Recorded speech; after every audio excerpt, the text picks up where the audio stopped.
we'll first move on to Marvel Studios announced last week that Hawkeye will premiere its first two episodes on November the 24th. Obviously, we knew November the 24th was going to be the release date for Hawkeye, but now it officially has two episodes. So the show will end on the Wednesday before Christmas instead of the Wednesday after Christmas, avoiding the Book of Boba Fett. And I didn't get time to do show notes for this week, but I was thinking, and I was going to ask Alex, but I'll talk about it just myself here, obviously because Alex isn't here. That I wonder if this is the model moving forward for Marvel and Star Wars on Disney Plus. Because we were supposed to have an overlap between Loki and the Bad Batch. Loki was moved to Wednesday, then everything was moved to Wednesday after the success of Loki's first episode on Wednesday in June.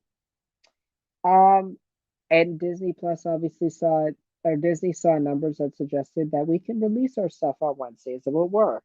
Obviously, avoiding Netflix and major theatrical releases. Um, so that made a lot of sense to me.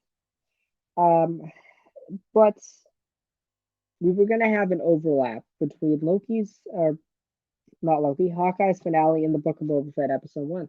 And I talked with Alex about it. I remember talking and said, I don't mind it. It's going to be busy and hectic for us and people who create content.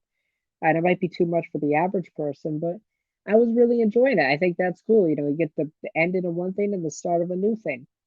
But I kind of like this better. And I wonder if this is the model moving forward, as I was alluding to.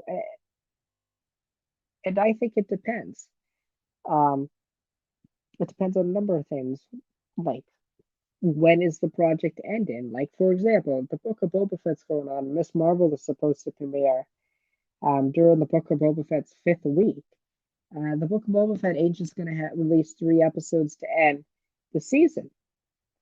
So it's going to depend on that. It might take some coordination between Marvel and Star Wars, but I think we are going to get to a point where they're gonna have to overlap.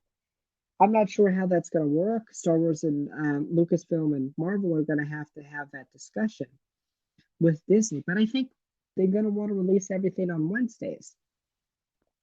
Now, I don't think Star Wars is going to have to worry about it for a little bit because of the Miss Marvel rumors we've been hearing. Some of the stuff for Marvel has been delayed, and I think subsequently that will mean that some of the Disney Plus shows will be delayed because we need to have things in a certain order in order for it to fit within the Marvel Cinematic Universe. And this must have been a conversation they've been having, but we'll get into that later. But yeah, I think this might be the model moving forward. They're going to try to space them out as much as possible. So maybe we don't get all those Star Wars shows in a year, or maybe we don't get all those Marvel shows in the same year, or we do. But I think it's that decision's going to have to be made at some point. At some point, we're just prolonging the inevitable here.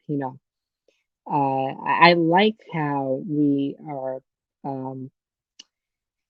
separating the two. I'm excited to have two Hawkeye episodes on one day, and the show will be 5 weeks long, but with six episodes.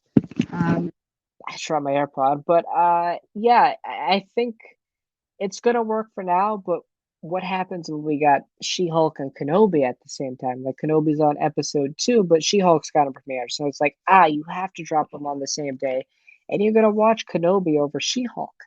That's just what's gonna happen. Then you're gonna have Andor and Moon Knight. That's like a toss-up to me, more two toss-up projects. It just depends on the type of person. So, like, how do they deal with that? How does Marvel and Star Wars collab on that? Do they communicate?